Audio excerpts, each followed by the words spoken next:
Question number 7 is evaluate triple integral, right? X, y, z, dx, dy, dz over the region capital D bounded by the planes x equal to 0, y equal to 0, z equal to 0, and z equal to 1, right? And the x square cylinder plus y square equal to 1, right? Solution. So first we'll draw the figure, okay? X-axis, right? See that these planes are, this is x equal to 0 means yz plane, y equal to 0 means xz plane, and z equal to 0 means xy plane. So all the three coordinate planes are required, right? Okay, and z equal to 1, z equal to 1 is a plane passing through this point. I mean a kind of plane like this, right? Z equal to 1, okay? And now the cylinder, this is a cylinder, x square plus y square equal to 1 is a cylinder centered at origin, and radius is equal to 1, right? In two-dimensional space it is a circle, but in 3D a circle becomes cylinder, right? Okay. First I will remove this top plane, and a cylinder will be drawn like this. Since the cylinder is in first octant only, right? You can see that all the this cylinder is required to be bounded by x equal to 0, y equal to 0, z equal to 0. So these three are coordinate planes, right? And this is a cylinder, and this is the base of the cylinder touching the xy plane, right? So we will, what we'll do, we'll just erase this y, x, and z axis so that it will look like a 3D picture. Okay, now it's fine, right?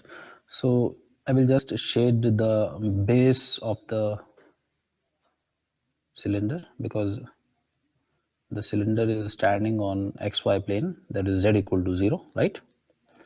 So this is a projection of the surface of cylinder. You can see that this is also the projection, and this, it's a kind of a quadrant of a circle, capital R. Okay, and yeah, we have to make a cylindrical elementary volume, right? Sir integration का answer sir 0 हो सकता है sir.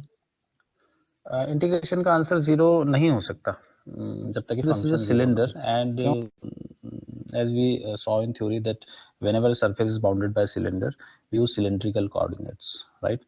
और आप ऐसा भी कर सकते हैं कि without using cylindrical coordinates you can evaluate this integral also by using the standard जो आप vertical सा पिलर बना रहे थे उससे भी आप इसको कर सकते हैं, कोई फर्क नहीं पड़ता है, राइट? तो अब मैं ड्रॉ करने वाला हूँ उसके अंदर एक पिलर, ठीक है? What is 2? 2 क्या चीज है? 2 is the answer. सर इस क्वेश्चन का answer sir.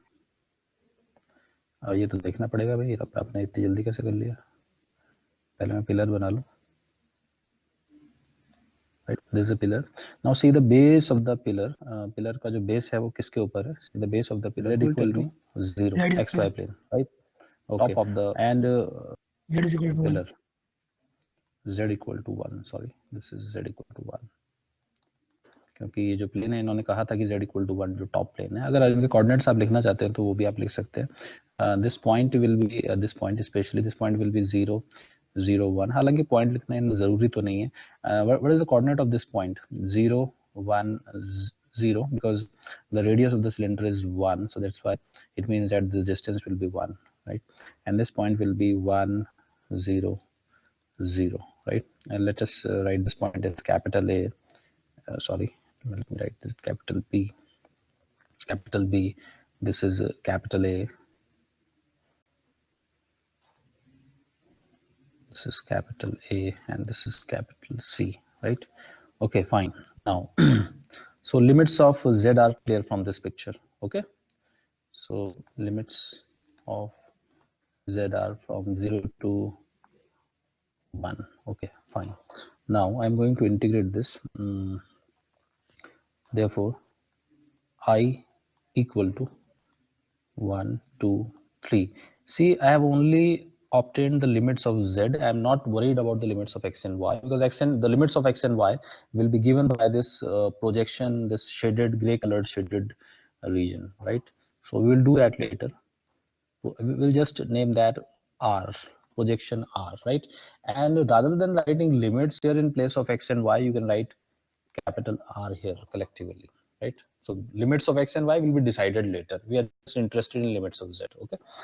This is a new kind of technique to evaluate a triple integral. When we only are interested in limits of Z, and limits of X and Y can be decided later by taking the projection, okay? So I have only written the limits of Z, right? Z equals 0 to 1 and X, Y, Z. So dz will be written first because you are going to integrate with respect to Z first, and this R is for dx dy actually, right? So you are only interested to evaluate this portion only, right? Okay, so integration of this will be Z square by 2 and 1 by 2, I think, right? So X, Y, dx dy, sorry, it is dy. Okay, and here you have R, right? Now you have to mention what is your R. R is the projection. You can see that this projection is nothing but it's a quadrant of a circle. आप देख पा रहे होंगे circle है, right? Circle, and the equation of circle will be x square plus y square equal to 1, because the equation of the circle will be same as cylinder. As I told you that a circle becomes cylinder in 3 dimensions, right? Okay, so what I will do now, I will just redraw the picture of capital R only, not a 3-dimensional picture, but we'll be drawing a 2-dimensional picture of region R. So this is my y-axis, this is x-axis, right? And I'm going to make a quadrant of a circle like this, right? And we can see that on x-axis it was intersecting at the point capital A, and the coordinate should be 1, 0. Do not write 3 tuple here because you are dealing in 2D now, right? So 1, 0. The coordinate of point B is 0, 1. You can verify it from here, right? And we will shade this region R because it will show that we have redrawn the same region taken from that 3D picture, right? Okay, so this is the region R. Now we will be finding the limits of X and Y from here. Actually, there are 2 ways to continue now. Either you find the limits of X and Y, but to do that you have to make a horizontal or vertical strip, and integrating will be quite difficult in that case because limit will be involving a square root, right? And another way is to convert into polar coordinates, because we can always switch onto our theta plane from xy plane. Remember that in double integration, Gaurav Kumar is telling the answer directly. I don't know how he's calculating the answer. Maybe he evaluated it. Okay, fine, no problem, Gaurav. We will see that. This is your projection R, right? Now it's the region R, right? And I'm going to draw what we call it radial strip, right? I'm going to convert it into R theta system. इसमें strip बना रहा हूँ मैं radial, मैं horizontal या vertical strip नहीं बना रहा हूँ क्योंकि मैं एक्स वाई को छोड़ना चाहता हूँ, मैं आर थीटा में जाना चाहता हूँ. ध्यान रखिएगा, जेड में तो मैंने इंटीग्रेशन कर लिया, लेकिन एक्स और वाई से मुझे परहेज है, मुझे एक्स वाई की जगह आर थीटा ज्यादा अच्छे लगते हैं, तो इसी को कहते हैं सिलेंड्रिकल कोऑर्डिनेट. सिलेंड्रिकल कोऑर्डिनेट यही करता है, जेड टू जेड ही रहने देता है, एक्स और वाई को आर थीटा में चेंज कर देता है, राइट? तो कहीं ना कहीं ये आप सिलेंड्रिकली लगा रहे हैं, हालांकि आप मेंशन नहीं कर रहे हैं लेकिन लगा आप हो ही रहे हैं. ठीक है, चलिए बनाते हैं इसके अंदर एक कौन सी स्ट्रिप, रेडियल वाली स्ट्रिप, जो कुछ इस अंदाज की होती है, ऐसी, राइट? तो बताइए सबसे पहले कैसे कैसे निकालते हैं आर की लिमिट्स, किसके ऊपर है इसका बेस, r equal to 0, sir. Head किसके नीचे है, r equal to 1. R equal to 1. अच्छा, एक चीज और है, ये क्या यहाँ पे ए और बी के कोऑर्डिनेट लिखना सही है क्या? ऐसे लिख सकते हैं हम इनको? नहीं लिख सकते ना? नहीं सर, कोऑर्डिनेट नहीं लिख सकते, एक्स वाई कोऑर्डिनेट नहीं लिखे जा सकते, इनको मिटाना पड़ेगा. और यहाँ पे भी मुझे अब theta equal to pi by 2 लिखना पड़ेगा, राइट? नाउ जरा थीटा की लिमिट्स बताइए, थीटा कहाँ से कहाँ तक होगा, थीटा कितना है इसमें यहाँ से यहाँ तक? 0 से पाई by 2। 0 to pi by 2, right. एक चीज मैं आपको और बता दूं, जब जब बच्चे ये लिखें कि आपने ये लिखा है सर्कल तो है ऑफ कोर्स, राइट, तो using r theta coordinates, right, using r theta coordinates, we put x equal to r cos theta and y equal to how much, r sin theta, और भी कुछ होता है, dx dy is replaced by Jacobian determinant dr d theta, that becomes r dr d theta। तो ये सारी चीजें आपको रखनी पड़ेंगी, right. Now limits of r 0 to 1 and limits of theta 0 to pi by 2। तो हम ये इतनी इंफॉर्मेशन के साथ इस इंटीग्रेशन को सॉल्व करने वाले हैं, राइट। ध्यान रखिएगा, हम इसको सॉल्व कर रहे थे, आई को सॉल्व कर रहे थे, भूलिएगा मत, राइट।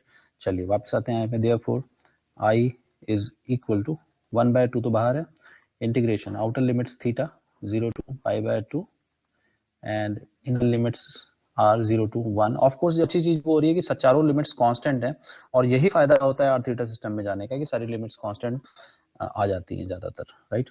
नाउ एक्स और वाई की जगह, एक्स की जगह आर कॉस थीटा, उसकी जगह r sine theta, that will become r square sine theta cos theta, और dx dy का value r dr d theta, right। So eventually it will be r cube, right। So r cube integration 0 to 1, this is 2 actually, dr multiplied with theta is from 0 to pi by 2, and this is sine theta cos theta d theta। Now tell me the answer directly, 1/2 and this will be 1/4, this will be 1 I think, yeah, so 1/16 is the answer। Gaurav Kumar ने जो पहला अंदाजा लगाया था वो 1/8 is the answer, 1/16, 1/8, sir 1/2 है sir, 1/8 आएगा ना, तो 1/2 सर तो वो पहले से इसका 1/4 क्या, अच्छा टी सर स्क्वायर वो बाय 2 आएगा ना यहाँ से, हाँ सर, तो 1/2 आएगा ना। Yes sir. Okay, so this is the final answer, right।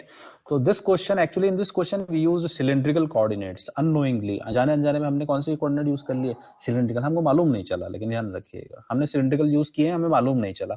हमें इसलिए मालूम नहीं चला क्योंकि कहीं पे भी हमने मेंशन नहीं किया कि सिलिंड्रिकल हम यूज कर रहे हैं। एक्चुअली में हमने z को इंटीग्रेट पहले कर लिया क्योंकि हमें वो आसान लगा, और x और y में हमने पोलर यूज कर लिया, तो अल्टीमेटली ये सिलिंड्रिकल जैसा ही है, सेम प्रोसीजर रहता है, कोई फर्क नहीं होता। सिलिंड्रिकल अगर आप यूज करेंगे तो पहले स्टेप में आप यहीं पे पहले स्टेप में आप सब कुछ रिप्लेस कर देते हैं, evaluate integration x square plus y square dx dy dz and d यहाँ पे है, where d is bounded by paraboloid. You know what is a paraboloid, जानते हैं आप लोग? इक्वेशन इसकी ऐसी होती है paraboloid, some constant times z, यहाँ पे तो खैर 1 है, but alpha z is equal to x square plus y square, इस चीज की इक्वेशन होती है पैराबोलॉइड। इसका जो शेप होता है इट विल बी स्फेरिकल नहीं होता है, जो जैसा आपका वाइन का ग्लास होता है, विस्की का ग्लास होता है। शराब पीना सेहत के लिए हानिकारक होता है, वैधानिक चेतावनी भी हम दे रहे हैं साथ साथ, बट अनफॉर्चुनेटली जो शेप है वो काफी मिलता जुलता है वाइन ग्लास से, राइट। एंड पेन z इक्वल टू 3, हाँ बिल्कुल, क्योंकि ये एक पब्लिक प्लेटफॉर्म है तो यहाँ पे कोई भी ऐसा एग्जाम्पल अगर आ रहा है तो फिर हमें चेतावनी भी देनी पड़ेगी। Okay fine, now this is very good question, and now there is a new kind of geometrical object which is introduced in this particular problem, that is a paraboloid. I just told you that it's a bell shaped object, right? Or you can obtain a paraboloid by cutting an egg, अंडे को बिल्कुल बीचों बीच काट दीजिए, right, along its diameter। अगर आप काट दें उसको बिल्कुल सीधा, दो आधा जो हिस्सा निकलेगा that will be paraboloid। तो अंडे को बिल्कुल बीचों बीच काटिएगा बीच में से, राइट, तो जो दो इक्वल हाफ्स निकलेंगे, दोनों हाफ्स अपने आप में पैराबोलॉइड, राइट। हाँ, Oval shape, Oval shape is तो कंप्लीट हो गया ना, ओवल तो अंडा पूरा हो गया, हाफ ओवल कहना चाहिए, अंडे को आधा काटना पड़ेगा, right. So this is z axis and this is y x, right. तो पैराबोलाइड जैसे मैंने आपको कहा कि ये कुछ ऐसा होता है, बेल शेप का होता है। You can see that it's a kind of wine glass, whiskey की ग्लास की तरह है। अगर इसके नीचे से मैं कुछ ऐसा कर दूं, राइट, नजर आ रहा होगा आपको, पर नीचे का पोर्शन हम आपको बता नहीं रहे, इतना ही खाली, right. This is a paraboloid. Okay, now the see the, इसके ऊपर एक लिड लगी है, ढक्कन लगा हुआ है। अगर आप देखें तो this is kind of lid which is placed about it, but it is invisible. मैंने हटा दिया है, वो हटा रहा हूं मैं, राइट। ये वाला दिस इज, अगर आप इसका कोऑर्डिनेट, इस पॉइंट का कोऑर्डिनेट निकालेंगे तो that will be 0 0,3 due to the fact that z equal to 3 is the, now Gaurav Kumar is directly telling the answer surprisingly. Okay, so this is a kind of pillar which is made inside this paraboloid. Can you see that the base of the pillar is touching Paraboloid को touching sir, what? Paraboloid Paraboloid को को। तो z का value कितना आएगा वहां से? x paraboloid square plus y square, right? x Okay, square now plus y square plus, y square. now see the head of the pillar, pillar का जो head है वो देखियो किसको टच सर करेगा? एक प्लेन बात को। बोले सर। हाँ बोलो यस सर, बोलो यस बोलो। सर। सर तो जो हाँ ये बोलो। z का लिमिट है सर, डायरेक्ट सर वैसे ही हाँ सिलिंड्रिकल लिख सकते कोऑर्डिनेट्स हैं। में सर, कि सर हाँ हाँ 0 से हाँ 1 कर देंगे z को सर। नहीं, 0 से 1 कैसे कर सकते हैं? 0 1 है, हमेशा 0 को थोड़ी टच करेगा पिलर। ये जो आपने बनाया है, ये फिलहाल तो ये 0 को तभी टच कर पाएगा जब आप पिलर बिल्कुल बीचों बीच होगा, लेकिन पिलर तो पूरी जर्नी करता रहेगा, अंदर घूमता रहेगा ना। तो z equal to x square plus Y square लिखेंगे, 0 नहीं कर सकते। क्यों? z की लोअर लिमिट यही आएगी, x square plus Y square, sir 0 नहीं आ r सकती तो इसमें। सर आपका 0 से √3 आएगा r तो ठीक है, r की तो अलग बात है, r तो सर, प्रोजेक्शन r से तो आएगा 0 ना। से √3 आएगा सर। नहीं नहीं, आर तो अभी मैं इससे लूंगा ना, आर तो मैं प्रोजेक्शन में लूंगा ना, मैं सिलेंड्रिकल की तरह प्रोजेक्शन बनाया ना। देखो ये इसका प्रोजेक्शन है, ये आएगा प्रोजेक्शन, इसका परछाई नीचे ये आएगी ना, यस और नो, ये प्रोजेक्शन आएगा ना। तो आर की लिमिट तो इससे निकलेगी, वो तो बात की बात है। अभी एक्स और वाई की लिमिट तो पहले आप जेड में बनाओ खाली। जेड की लिमिट क्लियर हो गई। फिलहाल तो मैंने प्रोजेक्शन बना दिया है, लेकिन डिटेल में तो हम इसको बनाएंगे, एक और पिक्चर बनाना पड़ेगा। ये इसका प्रोजेक्शन है, प्रोजेक्शन आर, राइट, वो बात की बात है। फिलहाल तो जेड की लिमिट्स इंपॉर्टेंट हैं और उसी के साथ मुझे इंटीग्रेशन शुरू भी करना है, right. So limits of z x square plus Y square to 3, therefore integration I, triple integration, जिसमें कि सिर्फ मैं जेड का ही इंटीग्रेशन करने वाला हूँ। फिलहाल इतने पोर्शन को मैंने नहीं कर रहा हूँ, मैं इसको आर के लिए छोड़ दूंगा बाद में, राइट। और अंदर जो फंक्शन है that is x square plus Y square, sorry y square, dz will be first, then dx dy. Now evaluating only this part, we will be getting what? Integration कितना आएगा इसका? z और minus होगा 3 minus x square plus Y square multiplied with 3 minus x square plus Y square, ऐसा कुछ आएगा ये, dx dy. Now we are concerned about the limits of x and y, or we can say that region R will be used now. But rather than using Cartesian coordinates in xy, we will use polar coordinates, and polar coordinates are helpful whenever you see expression like x square plus y square. Whenever you see something like x square plus y square, just go for polar coordinates, right? In x equal to r cos theta, y equal to r sin theta. Okay. Okay. So let x equal to r cos theta and y equal to r sin theta, and you know that dx dy is replaced by Jacobian determinant dr d theta is equal to yes Gaurav Kumar, ask. Sir अगर शुरुआत से ही sir cylindrical coordinates लगाए हैं तो sir उसका वो क्या कहते हैं सर, मतलब जैसे सर हम लोग का स्फेरिकल में सर वो निकल रहा था सर 0 से, कौन टाइप का मतलब नहीं सर, जैसे पिरामिड टाइप का निकल रहा था सर, और इसमें सर क्या निकला सिलिंड्रिकल कोऑर्डिनेट्स लगाए। नहीं नहीं नहीं, वो तो जो कल कर रहे थे हम, जो हमने कल किया था वो तो स्फेरिकल कोऑर्डिनेट्स थे, उसमें r भी था, थीटा भी था, फाई भी था। जो हमने कल किया। वो तो स्फेरिकल था सर। यस सर, तो हाँ अगर वो वो स्पेरिकल थे आप z को वो। अलग कर रहे हैं सर, xy को अलग कर रहे हैं, हाँ हाँ, ये सर सिलेंड्रिकल में सिलिंड्रिकल में होता ऐसा है। ही होता है सर। सिलेंड्रिकल में ऐसा ही होता है, जेड अलग करते हैं, एक्स वाई अलग करते हैं, राइट। और जो कल हम कर रहे थे वो सब सारे के सारे स्फेरिकल थे, लेकिन वो तभी लगाना जब स्फेयर होगा, कोन होगा, राइट, तभी लगाना आर थीटा फाई। अदरवाइज ये पहले देखना कि पहले अगर सिलेंड्रिकल हो रहा है तो पहले सिलेंड्रिकल लगा देना, सिलेंड्रिकल भी जब फेल हो जाए तो स्फेरिकल लगाया जाता है। स्फेरिकल ज्यादातर तब लगाया जाता है जब स्फेयर होता है।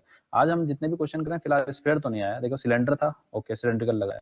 ये तो सिलेंडर नहीं है लेकिन ये पैराबोलाइड है, राइट, लेकिन सिलेंडर के जैसे ही ऑब्जेक्ट माना जाता है उसको, ठीक है, इसलिए इसमें सिलेंडर भी काम कर जाता है। और कई बार तो सिलेंड्रिकल कोऑर्डिनेट कोन के अंदर भी काम कर जाते हैं, अच्छी बात तो ये भी है। और कई बार सिलेंड्रिकल कोऑर्डिनेट स्फीयर के अंदर भी काम कर जाते हैं। तो ऐसा नहीं है कि आपको एक क्वेश्चन एक ही तरीके से कर सकते हो, एक क्वेश्चन को दो तरीके से भी कर सकते हैं, ठीक है। नॉट फाइन, ओके ठीक है। And yes, we will join us to find the limits of r and theta now. Yes sir. मैं चाहता हूं कि Okay. पोलर कोऑर्डिनेट लगाऊं, तो पहले तो मुझे एक्सिस की जो का जो नाम हम देते हैं वो ठीक, इसका नाम क्या देंगे?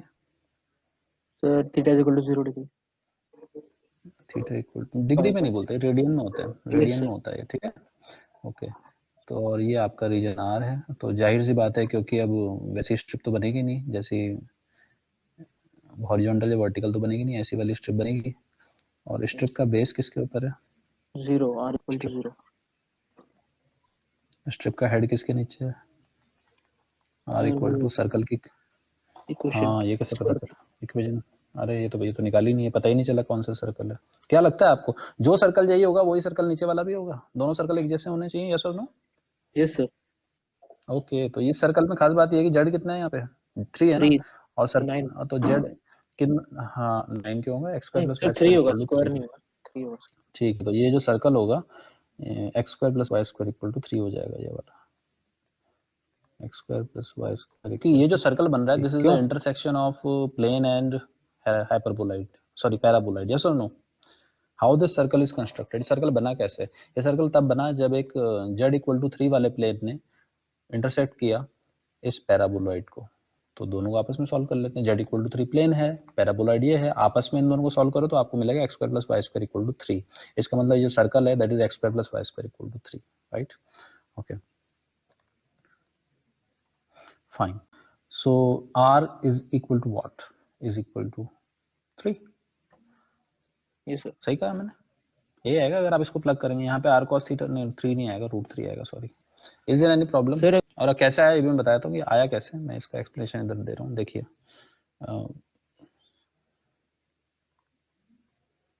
Circle is obtained by the intersection of plane z equal to 3 with paraboloid x square plus y square equal to z, right? Therefore इनको सॉल्व करेंगे simultaneously, x square plus y square equal to 3 is circle, right? Now x को आप रखेंगे r cos theta and y is r sin it will give you, or r square equal to 3 or r equal to square root of plus minus √3, but minus sign is avoided. You know why minus is avoided? Because you know that r is a distance, right? So that's why it is positive, take positive sign, because r is always positive, right? So this is the equation of a circle, and that's why I wrote here r equal to √3. Is it fine now? पता चल गया circle का equation, okay. Now what is the angle of theta? Angle बता दीजिए मुझे, theta angle बता दीजिए, what will be theta? 0 से 2 पाई, 0 से 2 pi. Okay. I equal to C, ये था आपका expression, x square plus Y square will be and this will be 3 minus r square, and dx dy will be r dr d theta, theta का limit आएगा 0 से 2 पाई, r limits 0 to √3। Now integrate, multiply करो पहले इसको, कितना हो जाएगा 3r cube, 3r to the power 4 upon 4, so 3/4 r to the power 4, √3 की पावर 4 हो गया 9, 27 minus r to the power 5, r to the power 6 upon 6, r की पावर 6, √3 की पावर 6, 3 का क्यूब 27। दोनों में एक ही चीज आ रही है, ऐसा कैसे हो रहा है? ये 9 सर होना आर था, क्यूब माइनस आर पावर 5/5 है सर। ये 9 होना था, ये 27। हाँ अब बोलो, अब ठीक है। Are cube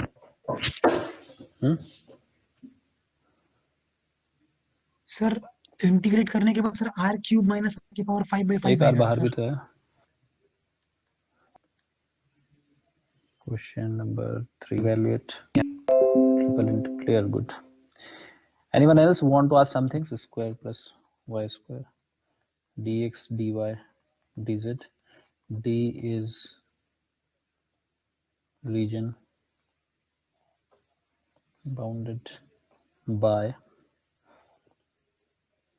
cone x square plus y square equal to z square. You know that this is the equation of cone, right? But this is a double cone actually, क्योंकि अंडर रूट नहीं लगा हुआ है, दोनों ही हो सकते हैं, right? And the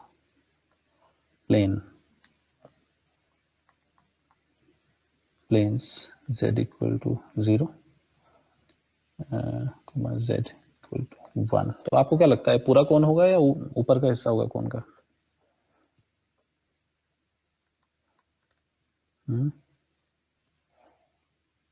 sir का ऊपर वाला हिस्सा होगा। ठीक है, y axis, z axis, right? Fine, this is origin.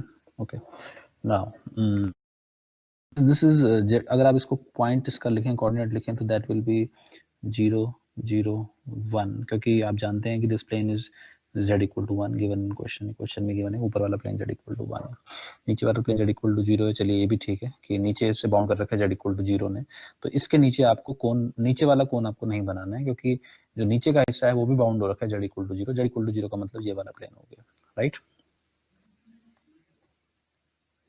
Okay, now see the base of the pillar on which base is resting on surface of cone, so z is equal to under root x square plus y 0।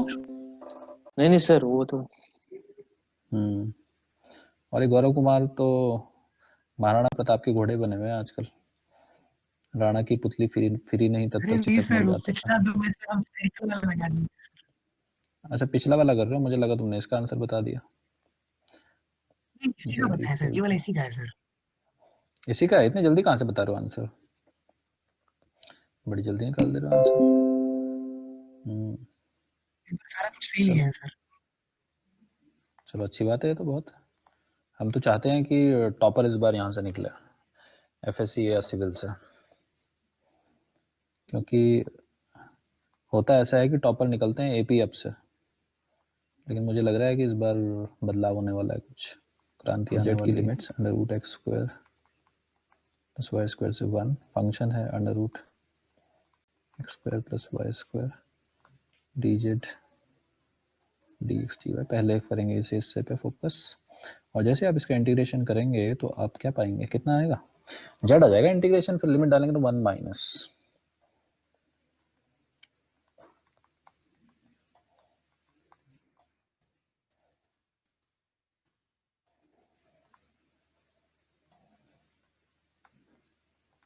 Okay ये आया। अब r के लिए, यानी r मैंने projection होता है, तो प्रोजेक्शन तो लेना पड़ेगा भैया हमको, तो प्रोजेक्शन ले लेते हैं इसका। प्रोजेक्शन ये लीजिए, ये वाले से कर लेते हैं। प्रोजेक्शन भी एक सर्कल ही आएगा ऑफ कोर्स, कुछ ऐसा, हाँ ठीक ही बना है, इतना बुरा नहीं है। Projection is also circle, and कौन इसकी इक्वेशन बताएगा सर्कल की, कोई बता दे मुझे इसकी इक्वेशन सर्कल की जल्दी से। ये सर्कल वही होगा जो टॉप में बैठा सर्कल है, सर x दोनों square circle. Plus y square equal to 1। Very good sir, ठीक है, x square plus Y square equal to 1, right. और जो ग्रे कलर हमने किया है वो सिर्फ दिखाने के लिए किया है कि ये भी सिंबल आप यूज कर रहे हैं तो उसको मेंशन कर देंगे कहाँ से आया, कहीं ऐसा नहीं कि यहाँ आर लिख दिया और पिक्चर में आर लिखा ही नहीं है। भाई आर क्या है, आर तो पिक्चर में दिख रहा है कि आर जो है वो प्रोजेक्शन है।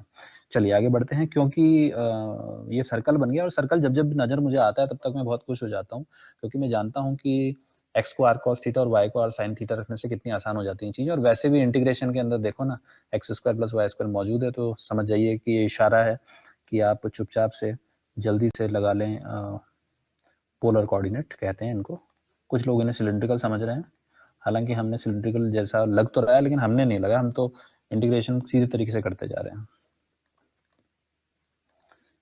आर डी थीटा, लेकिन ये सर्कल तो मुझे दोबारा बनाना पड़ेगा, लेकिन मैंने सर्कल थोड़ी देर पहले भी बनाया था, मैं इसी को कॉपी कर लेता हूँ। अरे और हाँ, लिमिट्स आर की सही कर लीजिए, आर इक्वल टू 0 से √1 1, मतलब 1 ही। हाँ 1 ही आ जाएगा, 1 फाइन, 0 to 1, और थीटा की लिमिट्स 0 से लेके I equal to double integration, ये वाला है भूलिएगा मत, डालिए इसमें एक्स को आर कॉस थीटा, वाई को आर साइन थीटा, कितना आएगा ये r 1 minus r d x d y की जगह r d r d theta, outer limit theta की, इनर लिमिट्स आर की।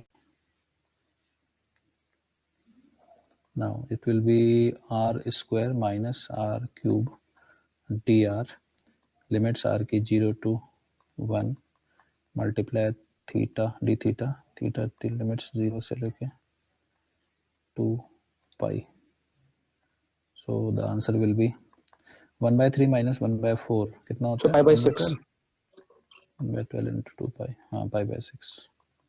तो देखेंगे ना अब ये कितना हिस्सा कितना इसको- आसान हो गया। आप पोलर कोऑर्डिनेट में नहीं करेंगे, कार्टेशियन से करेंगे, तो y की लिमिट आएंगी माइनस √1 माइनस एक्स स्क्वायर से लेके √1 माइनस एक्स स्क्वायर, और x की लिमिट आएंगी हाँ गुड, x की लिमिट आएंगी -1 से 1, और फिर इसका इंटीग्रेशन करना पड़ेगा। ये बड़ा कॉम्प्लिकेटेड हो जाएगा, लेकिन दूसरी तरफ इतना आसान हो रहा है, पोलर कोऑर्डिनेट में काम करना इतना नीट एंड क्लीन है। तो नीट एंड क्लीन कैलकुलेशन अगर आपको पसंद है तो आप इमीडिएटली आर थीटा में जंप कर लीजिए from x y plane, right. तो सिलिंड्रिकल कोऑर्डिनेट यही होते हैं, कुछ नए नहीं होते हैं, राइट। जेड को छोड़ देते हैं अपने हाल पे और एक्स वाई का ट्रीटमेंट करते हैं आर थीटा की मदद से, ओके। लेकिन ध्यान रखिएगा जब भी आप एक प्लेन छोड़ के दूसरे प्लेन में जाते हैं, do not forget the Jacobian. अक्सर ऐसा हो जाता है कि जैकोबियन हम भूल जाते हैं, जैकोबियन को हमेशा याद रखना है कि जैकोबियन भी यूज करना है, ठीक है। Any problem in this please ask, किसी को कोई प्रॉब्लम है तो पूछ लीजिए। सर मेरा क्वेश्चन था, हाँ पूछो। सर वो जो आपने बनाया पिलर, हाँ ये वाला, ये बनाया। हाँ सर अगर ये बीच में बनता तो कैसा होता? बीच में बनता, कहीं पे भी बना लो, कोई इशू नहीं है। बीच में बनता तो लेकिन बस बेस इसका ओरिजिन ना ले लेते, क्योंकि ये पिलर तो मूवेबल है ना, ये पिलर फिक्स नहीं है, ये पिलर पूरे अंदर घूमता रहेगा। तो जेड इसकी लोअर लिमिट 0 नहीं ले सकते, लोअर लिमिट यही लेनी पड़ेगी। चाहे अगर आप बीच में भी बना दोगे तो कोई इशू नहीं है, लेकिन तब भी आप ये तो नहीं मना कर सकते कि अगर मैं कहूँ कि इसकी जो पिलर का बेस है वो कोन पे है, क्या ये कहना गलत है? चाहे वो ओरिजिन पे भी खड़ा हो तब भी पिलर का जो बेस होगा वो कोन के ऊपर होगा या नहीं होगा? होगा। क्योंकि 0 भी तो कोन की सरफेस पे है, 0 कौन सा कोन के बाहर है, यस और नो? Yes sir. हाँ, तो इसीलिए बेस को 0 पे z इक्वल टू 0 ना लें। समझ में आ गया ना क्यों ना लें? क्योंकि z equal to 0, of course pillar यहाँ पे भी बनाया जा सकता है, लेकिन हर वक्त पिलर यहीं थोड़ी रहेगा, पिलर तो घूमता रहेगा अंदर अंदर। तो हमेशा पिलर का जो बेस है वो कोन के सरफेस के ऊपर रहेगा। वो बात और है कि कोन की सरफेस पे 0 भी है, लेकिन कोन की सरफेस में तो और भी पॉइंट्स भी हैं, ठीक है। तो करेक्ट ये है, अगर आप 0 लिखेंगे तो आंसर गलत आएगा, ध्यान रखिएगा।